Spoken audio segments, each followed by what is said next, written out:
আমার নাম মোহাম্মদ মনিরুল আলম। আমি water sanitation and hygiene specialist. আমি ইউনিসেফে কাজ করি।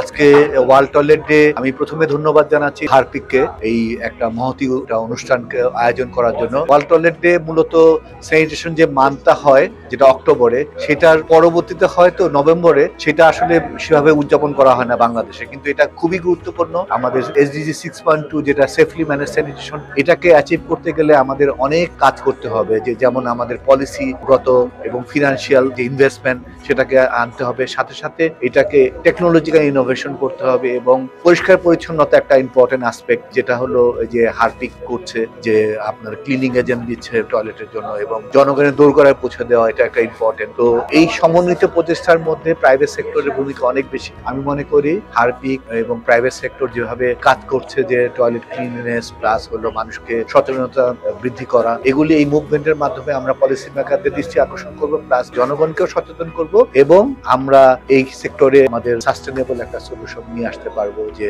আমরা এসডিজি যে লক্ষ্যমাত্রা আমাদের 6.2 এটাকে অ্যাচিভ করতে পারবো এইসব দিবসকে সামনে রেখে। ধন্যবাদ।